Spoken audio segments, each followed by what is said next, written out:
एक जंगल में एक भूत और चुड़ैल रहा करते थे। दोनों पति पत्नी थे।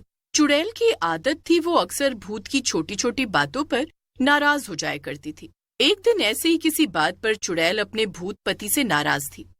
अरे ओ मेरी चुड़ैलों की रानी, आज कहाँ गुम हो सुबह से?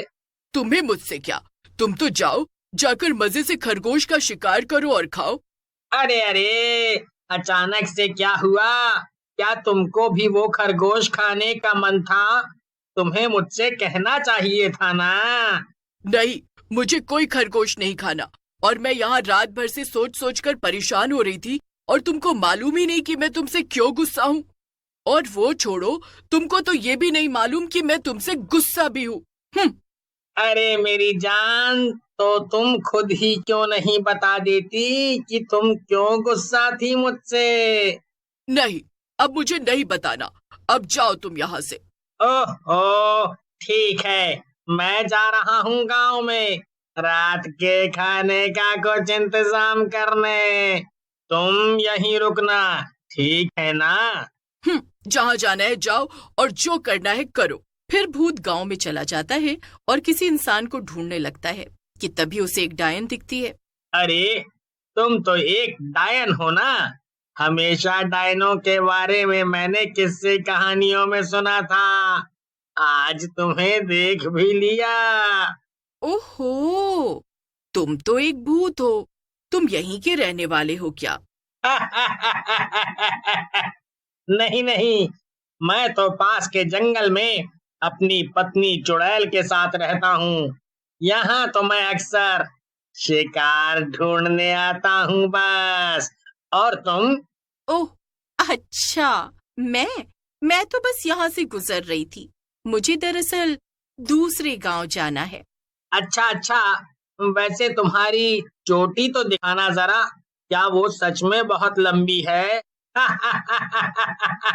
दरअसल कहानियों में डायनों के बारे में इतना सुना है ना कि मैं तुम्हें बता नहीं सकता। सुना है तुम्हारी सारी ताकत तुम्हारी चोटी में होती है और इसीलिए वो बहुत मोटी होती है। हाँ हाँ, तुमने बिल्कुल ठीक सुना है। ये देखो, कितनी मोटी है मेरी चोटी। भूत डायन की चोटी को छूकर देखने लगता है कि तभी वहां पर चुड़ैल आ जाती है। वाह वाह वाह वाह वाह, देखो तो जरा क्या हो रहा है यहाँ। मुझे यही बोलकर तुम यहाँ गांव में आए थे ना कि तुम्हें शिकार ढूंढने जाना है, और यहाँ पर तुम इस डायन के साथ मजे कर रहे हो। अरे नहीं नहीं, ऐसा कुछ भी नहीं। तुम तो मुझे गलत समझ रही हो। तो तुम भला इस डायन की चोटी के साथ क्या कर रहे थे? बस बस बस बस बस, अब बहुत हो गया। तुम मुझे समझते ही नहीं। मैं अब यहाँ से दूर जा रही हूँ, ये जंगल छोड़कर। तुम्हें कोई फर्क नहीं पड़ता मेरे होने ना होने से। मैं अपने मायके जा रही हूँ, वो भी अभी के अभी। तुम इसी डायन के साथ अपना नया घर बसा लेना। ये सुनकर भूत को भी बहुत गुस्सा आता है। बस भी करो, तुम तो हर वक्त बस नाराज ही रहती हो। अब जाओ, नहीं मनाऊंगा मैं तुम्हें। जहाँ जाना हो तुम्हें तुम जा सकती हो। तुम्हें मनाते मनाते मैं अब थक गया हूँ। ये सुनकर चुड़ैल को बहुत दुख होता है और वो नाराज होकर अपने मायके चली जाती है। इधर भूत का अब चुड़ैल के जाने से दिल नहीं लग रहा था। उसे हर वक्त अपनी नाराज चुड़ैल बीवी की याद सता रही थी। ये क्या, तुमने उसे जाने दिया? लगता है तुम सच में अपनी चुड़ैल से बोर हो गए थे। क्यों ना अब तुम मुझसे शादी कर लो? नहीं, वो बस नाराज हुई है। मुझे पता है वो वापस आ जाएगी। तुम जाओ यहाँ से। मैं उसके अलावा और किसी के बारे में नहीं सोच सकता। ये सुनकर डायन वहां से मुंह बनाकर चली जाती है। पर गांव में 3 लड़के पिंटू, मिंटू और चिंटू ये सब होते हुए देख लेते हैं। मिंटू और चिंटू, तुम लोग समझे कुछ? इतने सालों से जो भूत और चुड़ैल हमारे गांव वालों को खा रहे थे, उनमें झगड़ा हो गया है। और चुड़ैल इस भूत से नाराज होकर इसे छोड़कर चली गई है। हाँ पिंटू, पर अब हमें इससे क्या?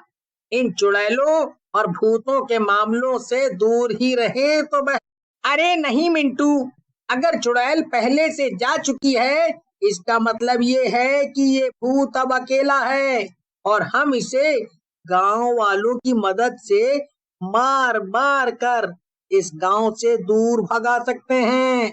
एकदम सही कहा चिंटू तूने, मैं भी यही सोच रहा था। चल जल्दी से चलकर गांव वालों को सब बताते हैं, ताकि हम इस भूत के बच्चे को मार मार कर यहाँ से भगाएं। सोचना कितना मजा आएगा। तीनों दोस्त हंसते हैं और पिंटू मिंटू चिंटू गांव के सरपंच के घर की तरफ चल देते हैं।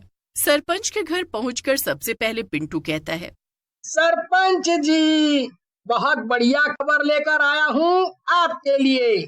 अच्छा, भला वो क्या पिंटू?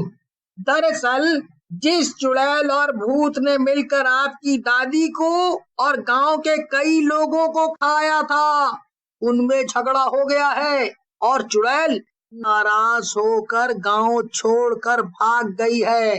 अब वो भूत एकदम अकेला है। हम चाहे तो उससे बदला ले सकते हैं अब। क्या क्या सच में? अरे ये तो सच में बहुत ही अच्छी खबर है। वाह वाह। हाँ सरपंच जी, हमने ये सब होते हुए अपनी आंखों से देखा है, आंखों से। अगर तुम लोगों की बात सच है तो मैं तुम लोगों को ये खबर लाने के लिए इनाम जरूर दूंगा। मैं कब से उस भूत और चुड़ैल से बदला लेना चाहता था। सभी लोग सोच में पड़ जाते हैं कि तभी चिंटू को एक आइडिया आता है। मैं समझ गया कि हमें क्या करना है। हम सब डंडे वाले तांत्रिक बाबा के पास चलते हैं और उनसे ऐसे डंडे लेकर आते हैं जिससे हम उस भूत को मार सकें। आज रात जब भूत अपने जंगल में शांति से सो रहा होगा, तब हम सब मिलकर उन्हीं डंडों से उस भूत को बहुत मारेंगे, जिसके बाद वो तड़प तड़प कर मर जाएगा। वाह, ये तरीका बुरा तो नहीं है। तो ठीक है, फिर चिंटू, पिंटू और मिंटू, तांत्रिक से डंडे लाने का काम मैं तुम तीनों को ही सौंपता हूँ। तुम इसे संभालो, फिर हम सब शाम को वहाँ चलेंगे। शाम हो जाती है और गांव वाले सरपंच के साथ जंगल पहुंच जाते हैं। भूत आराम से एक पेड़ पर सोया हुआ था और उसे कुछ भी खबर नहीं थी कि आगे क्या होने वाला है। सभी लोग एक साथ भूत की तरफ बढ़ते हैं और जैसे ही एक आदमी भूत को डंडे से मारने जाता है, कोई उसे रोक लेता है। पीछे से डायन अपनी चोटी लंबी करके उस आदमी के डंडे को जकड़ लेती है और अपनी तरफ खींच लेती है। सभी लोग पीछे मुड़कर देखते हैं तो हैरान हो जाते हैं। भूत की बीवी अपने साथ डायन और कई सारे भूतों को लेकर आई थी। ये शोर सुनकर भूत की नींद खुल जाती है और सामने इतने सारे लोगों को एक साथ देखकर वो हैरान हो जाता है। तुम सबकी इतनी हिम्मत! तुमने सोचा भी कैसे कि तुम मेरे पति को मारोगे? मैं तुम लोगों को कच्चा चबा जाऊंगी। इतना कहकर चुड़ैल और भूतों ने गांव वालों पर हमला कर दिया और उनके सभी डंडे भी तोड़ दिए। डायन अपनी चोटी से लोगों को उठा उठाकर पटक रही थी और भूत दूर खड़ा ये सब देख रहा था। थोड़ी देर बाद गांव वाले अपनी जान बचाकर वहां से भाग गए। तब भूत अपनी बीवी के पास आया और उससे बोला, ये सब क्या हो रहा है? तुम तो अपने मायके चली गई थी ना, तो फिर तुम यहाँ वापस कैसे आई? और ये सारे गांव वाले आखिर यहाँ क्यों आए थे? जब मेरा तुमसे झगड़ा हो गया था तो मैं अपने मायके जा रही थी, लेकिन आधे रास्ते जाकर मुझे तुम्हारी याद आने लगी, इसीलिए मैं वापस मुड़ गई और फिर मुझे ये डायन मिली। इसने मुझे सब बता दिया कि मुझे कैसे गलतफहमी हो गई थी, और तो और इसने मुझे कुछ और भी बताया। अरे, जब मैं तुमसे मिलकर गांव के अंदर गई, तब मैंने इन गांव वालों और सरपंच को आपस में बातें करते हुए सुना कि ये सब तुम्हें अकेला पाकर मारने वाले हैं। हाँ, और जैसे ही मुझे ये सब पता चला, मैं फौरन अपने मायके गई और अपने सभी भूत भाइयों को बुला लाई ताकि तुम्हें बचा सकूं और इन गांव वालों को सबक सिखा सकूं। भूत और उसकी बीवी को लड़ते देख डायन बाकी के भूतों से बोली, चलो भाइयों, अपने अपने घर जाओ। ये लोग तो ऐसे ही लड़ते रहेंगे। अब हमारा